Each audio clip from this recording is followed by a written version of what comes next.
Bonjour Kevin. Bonjour. Est-ce que tu peux te présenter en quelques mots? Donc je m'appelle Kevin, j'ai 26 ans, j'habite à Perpignan. Je travaille dans le bâtiment en général. Là j'ai trouvé enfin une place dans une place que je voulais. J'ai fait des études exprès pour avoir travailler dans un domaine comme ça. Et durant 5 ans c'était très compliqué, surtout à Perpignan. Et après sinon je suis tout seul ici. Toute ma famille elle est à Lyon, à Toulouse. Pendant qu'on parle de ta famille, ils sont gilets jaunes aussi Oui, pour la plupart, sachant qu'une personne de ma famille est dans la police. C'est un peu plus compliqué là. Après toute ma famille est gilet jaune à part mon frère qui lui est une personne assez révoltée. Lui quand il voit les images des bavures policières ou des choses comme ça, lui il m'a dit moi si j'y étais, il ferait comme Dettinger là et il serait en prison peut-être. La plupart sont gilets jaunes. Je suis une famille pauvre entre guillemets de base. Donc voilà. Quand c'est que tu as rejoint le mouvement? 17 novembre, je suis sorti, j'étais au PH Sud, même s'il pleuvait, c'était génial. Les 3 premiers jours, il pleuvait. J'avais fait des courses et tout pour pouvoir pour rester là-bas la nuit et tout, et là, même si je me suis rendu compte que le samedi soir même, à partir de minuit, 1h du matin, il y avait plus de citoyens, il y avait plus de voitures, de camions. Voilà, donc, du coup, j'avais décidé d'entrer chez moi. Je me suis mobilisé sur les points de péage, je dirais, durant les 2 premières semaines. Je travaillais, donc j'allais au travail la journée. Pour la semaine, mais je mangeais vite fait chez moi, ou je mangeais là-bas, et j'étais sur place au PH Sud à 18h, 19h, 20h à peu près. Pourquoi t'as rejoint le mouvement? J'ai été beaucoup de périodes de chômage, je travaillais sur les chantiers dans le bâtiment, puis pas que sur les chantiers, sur d'autres domaines aussi, et donc la vie était assez dure pour gagner de l'argent. Là, premièrement, c'est ça. Deuxièmement, c'est le train de vie de ma mère, qui est à la retraite, elle a minimum vieillesse, donc à 800 € par mois. Puis dernièrement, c'est une discussion que j'avais déjà eue avec des personnes de 40-50 ans, on va dire, où je comprenais pas pourquoi nous, en étant à l'euro, on peut pas aller au restaurant, on peut pas faire d'activité quelconque, tout l'argent qu'on gagne est bouffé par le loyer. Et je comprenais pas quand mes parents ils me parlaient quand c'était le franc, que eux avec 50 francs ils faisaient restaurant, cinéma, plus pub derrière, et ils faisaient leur soirée avec 50 francs. Aujourd'hui 50 francs c'est que dalle quoi, c'est 7 € je crois, c'est ça. Si je dis pas de bêtises, avec 7 € tu fais un McDo et encore et encore. Et donc du coup voilà, je me suis lancé dedans parce que je trouvais pas normal que moi à mon âge, que j'ai pas autant de liberté de pouvoir dépenser en gagnant de l'argent, parce que j'en gagnais quand même de l'argent, mais de pas pouvoir en profiter autant que mes parents à mon âge. En plus, ces personnes-là qui m'ont expliqué comment c'était avant, donc mes parents et puis d'autres personnes, m'ont expliqué qu'à 25 ans, c'est l'âge où tu penses pas au futur, tu penses pas à plus loin, tu penses que à demain, tu profites, tu fais plein de choses banalieuses avec tes amis, même des conneries. Et moi, quand je vois les conversations Messenger de quand j'avais 20 ans ou après, c'était, ouais les gars, ça vous dit un petit cinoche 9 sur 10 ou 8 sur 10, répondre, ah, j'ai pas d'argent, et là. Je trouve ça c'est dur, quoi. Et tu sais pourquoi on en est à cette situation? J'ai une hypothèse de l'euro, parce que pour moi, c'est à partir de là que tout a changé. Je crois que les salaires moyens d'avant, en France, c'était 5 000 francs, je crois, si je dis pas de bêtises. Avec 5 000 francs, t'étais pas riche non plus, mais tu vivais, tu pouvais faire des restaurants, tu pouvais faire des trucs. Et je crois que ça vient de l'euro. Il me semble que ça vient de l'euro. Et après aussi, c'est vrai que sur la question, tu demandais pourquoi j'étais gilet jaune, il y a aussi le côté démocratique. Faut savoir que je suis quelqu'un qui n'a jamais voté. Aujourd'hui, avec tous les gilets jaunes que je rencontre et les personnes savantes qui me parlent de démocratie, qui sont pas forcément gilets jaunes, ils m'expliquent c'est quoi la citoyenneté, pourquoi on élit quelqu'un. Ça m'a jamais intéressé d'aller voter pour quelqu'un selon ce qu'il me disait, selon un programme qu'il me présentait. En entendant mes parents, mes sœurs ou toutes les autres personnes me dire ouais ils font n'importe quoi les politiques, ils disent ça mais après ils le font pas, nanana. Rien que ces préjugés là me donnaient pas du tout envie de participer à ces élections présidentielles.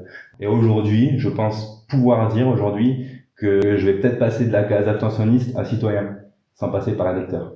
Et même après derrière, je me renseigne assez, j'ai vu beaucoup de vidéos de Chouard, Étienne Chouard, qui est un professeur d'économie et de droit. Notamment la première vidéo que j'ai vue de lui, c'est quand il a démonté l'élection en 10 points. En 10 points, il a trouvé 10 points négatifs à l'élection, pas un seul positif. Et du coup, je partageais tout à fait son avis là-dessus. Tu parles du RIC, c'est une des mesures emblématiques des Gilets jaunes. Tu peux nous en parler davantage ou c'est quelque chose qui a fait basculer ta penser quelquefois. Oui, c'est vrai que sur sur le côté démocratique, ça m'a bien tenu. Et en effet, en y travaillant, en discutant au fur et à mesure, c'est vrai que le référendum d'initiative citoyenne, je le trouve très très important en plein de points. Notamment le fait que c'est nous qui posons les questions, ça vient de nous, ça vient pas du gouvernement. Il y a peut-être des questions que nous on aurait envie de poser à tout le monde, que le peuple aurait envie de poser à tout le monde, mais que le gouvernement ne veut absolument pas poser à tout le monde. Et la deuxième chose que je vois très important au référendum d'initiative citoyenne, ça serait l'échange qu'il y aurait entre les citoyens, entre les personnes savantes notamment. Je trouve ça très intéressant que les citoyens s'élèvent ensemble, travaillent ensemble pour échanger chacun leurs avis, pourquoi lui c'est pour et pourquoi lui c'est contre, quel argument et quel argument, et ça permet de faire évoluer toute la population, et je trouve ça très important. Et quand je vois ma mère aujourd'hui par exemple, et ben pourtant elle sait plein de choses, mais aujourd'hui elle les transmet à personne, quoi. Je crois que c'est le cas de pas mal de personnes âgées aujourd'hui qui savent plein de choses, qui ont du vécu, mais qui sont en pleine solitude là aujourd'hui. Et je trouve ça très dommage qu'on fasse rien de ces personnes retraitées qui n'ont rien à faire de leur journée, entre guillemets, surtout celles qui n'ont pas de passion, plus de passion, qui n'ont pas d'argent pour développer ces passions. Je sais qu'elles ont besoin de parler, et c'est bien de pouvoir les faire participer à la vie citoyenne d'une manière qui leur fait plaisir à eux, mais aussi qui aiderait la société, quoi. Mais en tout cas, ce qui est important pour moi au niveau du référendum, c'est que donc le peuple pose des questions déjà d'un, et de plus émet un contrôle sur le gouvernement. Ça c'est très important, que le gouvernement ait un contrôle. J'ai été à des grands débats nationaux, j'en ai même organisé un pour vous dire. J'avais bien compris à ce moment-là comme quoi le vote blanc en fait ça pourrait presque revenir au même truc que le RIC, quoi. En termes de puissance de contre-pouvoir, c'est pareil, c'est le peuple qui se dit non, on veut pas. C'est très important pour moi que le peuple contrôle le gouvernement. Voilà. Contrôle nos politiques. Faut pas croire qu'ils sont vertueux. Il y en a que oui, c'est sûr, il y a des gens qui sont vertueux, mais du système actuel, ça ne nous pousse pas du tout à la vertu au niveau de nos politiques. C'est même l'inverse, quoi. Ils ne sont pas contrôlés, ils ont plus tendance à vouloir s'arranger entre eux, mais il manque un contrôle du citoyen envers le politique. L'élection, ça suffit pas. L'élection tous les 5 ans, ça suffit pas. Voilà. Tu penses pouvoir leur imposer? Comment je pense pouvoir leur imposer? Oui, parce que... déjà de base, comme on dit souvent, ce sont nos employés, nous sommes les patrons, entre guillemets, donc on aurait la légitimité normalement de pouvoir avoir la main dessus, de pouvoir les contrôler et faire ce qu'on veut d'eux, en voyant un peu plus les choses se dérouler. Je dirais, déjà de s'immiscer dans le système actuel, c'est-à-dire d'aller aux élections présidentielles, d'aller aux élections législatives, je trouve ça nul. Parce que les gilets jaunes, pour moi, ce sont des gens qui sont contre ce système représentatif, ces règles qui ont été écrites par la Constitution, qui a été écrite par De Gaulle, si je dis pas de bêtises. Les gens sont contre ces règles de représentativité. Et donc, je trouve ça tellement idiot de vouloir se présenter, en plus, à une personne, en plus. C'est-à-dire, moi, tout seul, je me présente pour représenter les gilets jaunes et pour pouvoir retourner le gouvernement. Je trouve ça pas logique, tout simplement. Donc, pour moi, la seule manière qu'on puisse renverser la vapeur, c'est certes d'aller au municipal. Les municipales c'est autre chose, ça reste local, et pour moi je trouve que c'est important qu'un maire soit pour le RIC, soit en gros que soit un gilet jaune. Ça, je trouve ça très important, c'est même primordial pour moi.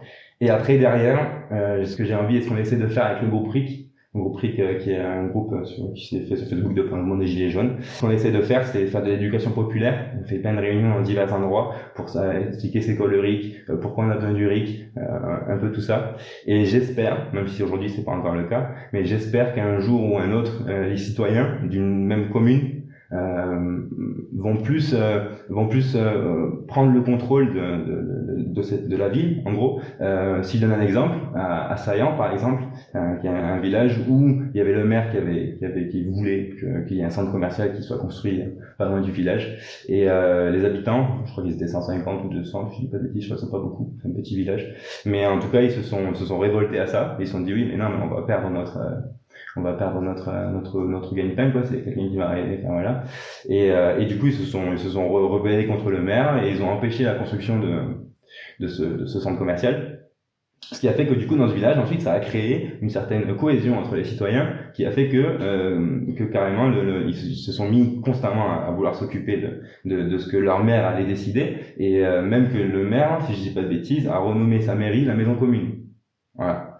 Moi, ce que j'aimerais, c'est que chaque citoyen, dans chaque village, quand il y a quelque chose veut pas, il a même des arguments qu'il ne veut pas. Si on prend un exemple, les éoliennes qui vont être installées, je crois, vers Pézilla là-bas, si je dis pas de bêtises, ça serait bien que les citoyens de Pézilla viennent et vont voir les citoyens de Pézilla pour leur dire c'est pas normal qu'il y a ça, quitte à organiser un RIC local, si êtes-vous pour l'installation des éoliennes, oui ou non, et pourquoi. C'est très important qu'il y ait le débat. Ça, c'est très très très important. S'il y a peu importe un RIC quelque part, il faut qu'il y ait un débat entre les citoyens.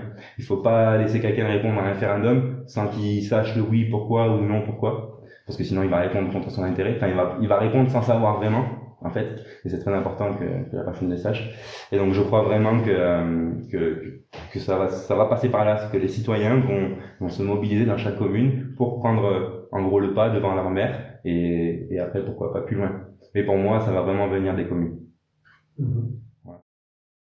Alors, tu as beaucoup parlé de dialogue entre les générations, parce que tu as parlé que les personnes âgées avaient apporté. C'est vrai que le mouvement, il y a énormément de personnes âgées mobilisées. Ah oui. Ça t'a surpris? Ah, complètement. Complètement. Ça t'a surpris, oui et non. Parce que quand je vois dans mon entourage,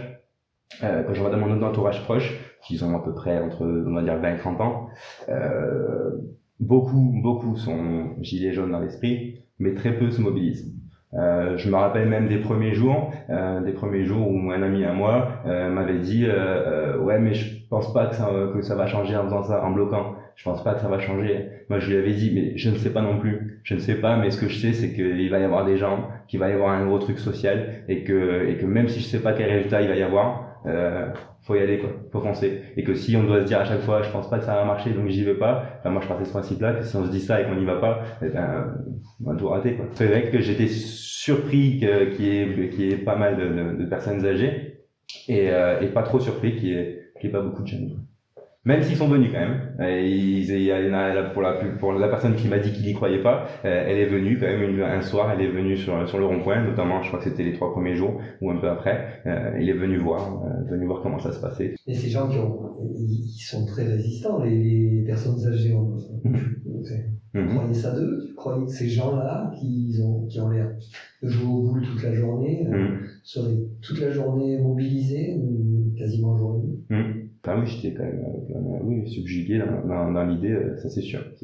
Après, je me dis aussi, ils sont à la retraite, et s'il y a quelque chose à défendre et qu'ils veulent protéger leur progéniture, c'est peut-être eux c'est eux qui sont plus à même d'avoir du temps pour faire valoir ce qu'ils pensent pour leurs enfants, quoi. Voilà.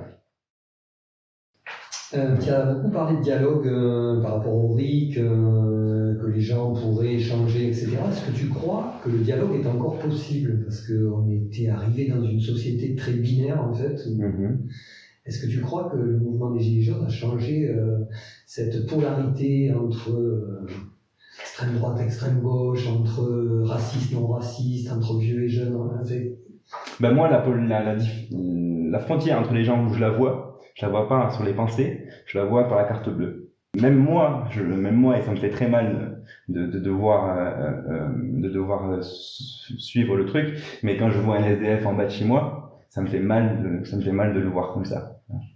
Et ce que je sais, c'est que si les gens vont pas le voir, ou même moi je vais pas le voir, c'est parce qu'on est séparés par notre carte bleue, et que si j'avais eu beaucoup d'argent, il y a des chances que je fasse un truc de fou pour qu'il y ait plus aucun SDF dans Perpignan, ou je sais pas, là, mais en tout cas, moi, là où je vois qu'il y a la séparation des gens, c'est au niveau de la carte bleue.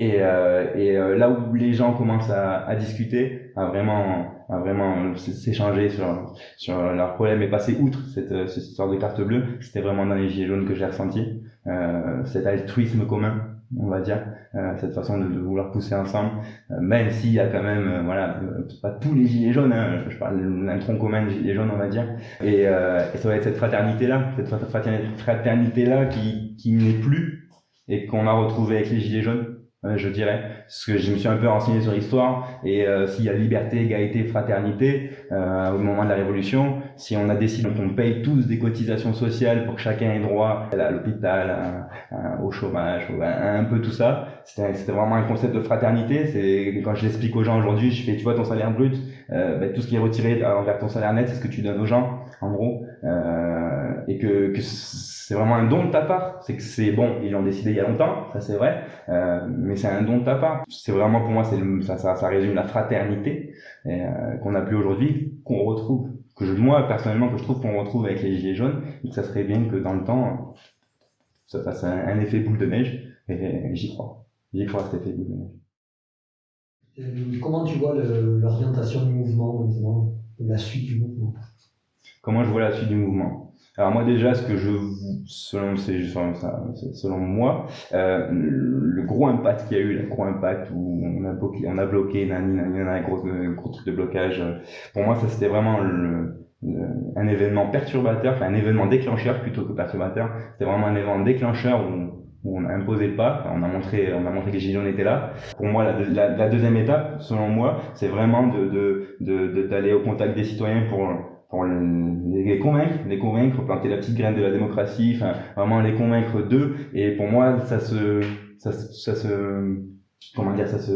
matérialiserait par la création de villages éphémères qui ferait de l'éducation populaire. Les villages éphémères avec un stand de gilets jaunes, un stand de briques peut-être, un stand des associations, un stand où il y aurait du vote sur du vote débat bien sûr, comme je disais tout à l'heure. Si c'est au village de Pézia par exemple, peut-être qu'il y aurait un stand vote oui ou non pour les éoliennes. Voilà, moi je crois vraiment que ce serait comme ça en faisant l'éducation populaire qu'on va avancer petit à petit et après en allant voir les maires, voilà, voyez votre population, ce qu'elle a voté, ce qu'elle a dit. Maintenant, en gros mettre la pression que s'il veut se faire réélire l'année prochaine, il va falloir qu'il suive son peuple quoi. Enfin, c'est sa location, sa population de sa commune. Tu crois que la violence va pas refroidir les personnes que tu voudrais convaincre de rejoindre la pensée du mouvement? Ça va pas les éloigner? La violence qui se passe dans les manifestations? Que les médias... Parce qu'il est sûr, c'est que c'est clair. Pour moi, c'est clair et net, c'est un frein à développement de ça. Même si dans l'autre côté, le côté rapport de force qu'il y a envers le gouvernement ou les forces de l'ordre, ces violences-là, je suis pas pour. Mais ce que je sais, c'est que les gens qui déclenchent ces violences vont jusqu'à être violents. En étant gilets jaunes, vont être jusqu'à être violents, c'est parce qu'ils vivent quotidiennement une violence beaucoup plus dramatique que juste un coup de matraque ou juste une vitrine brisée.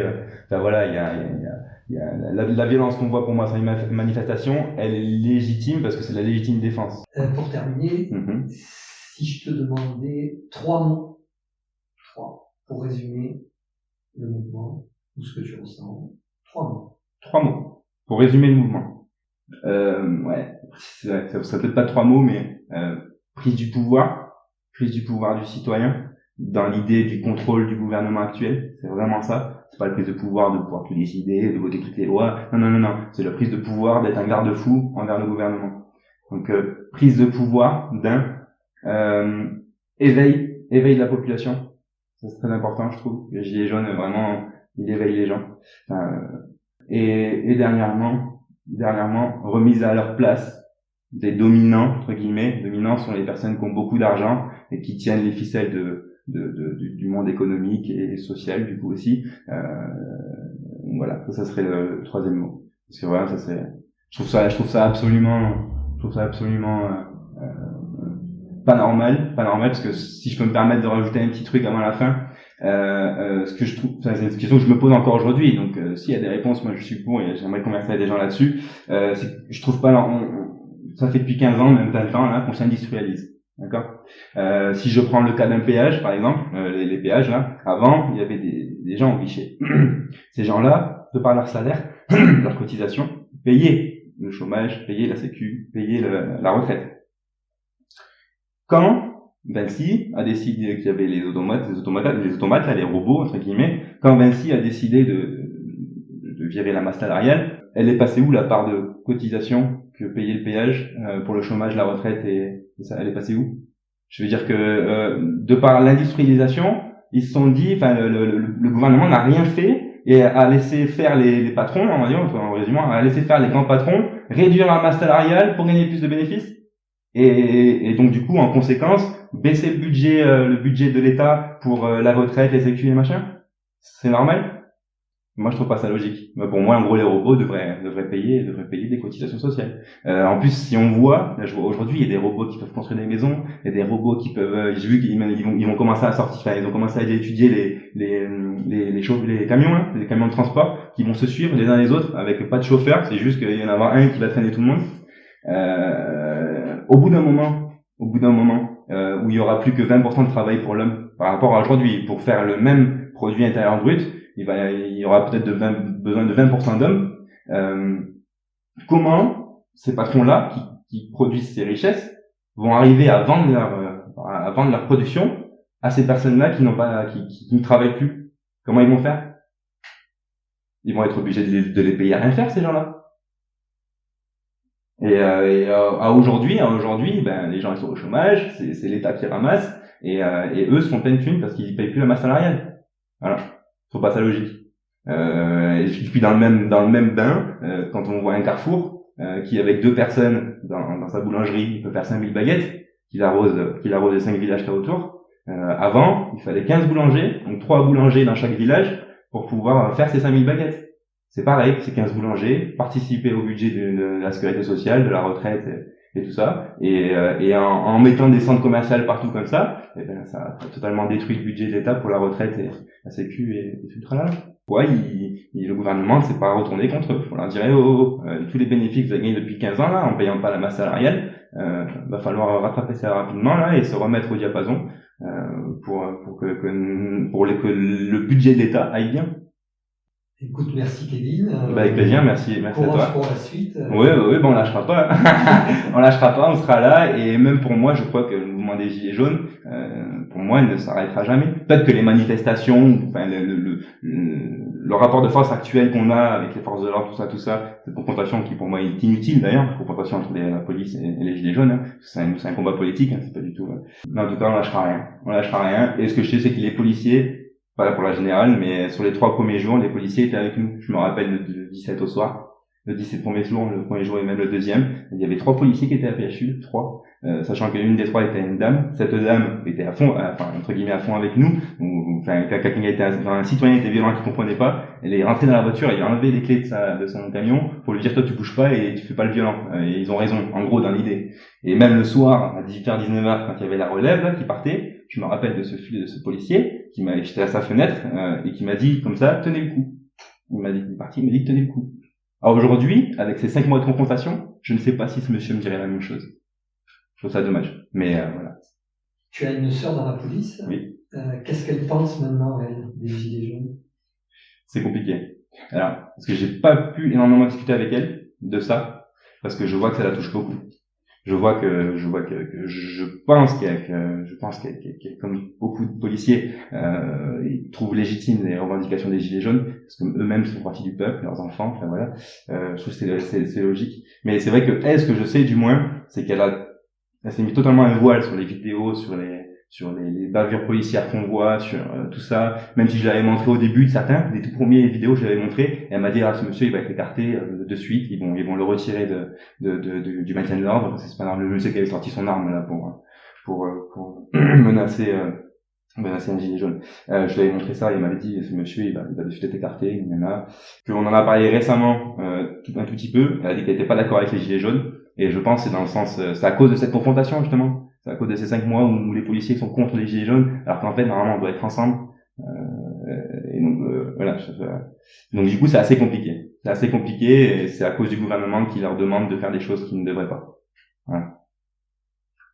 Très bien. Merci.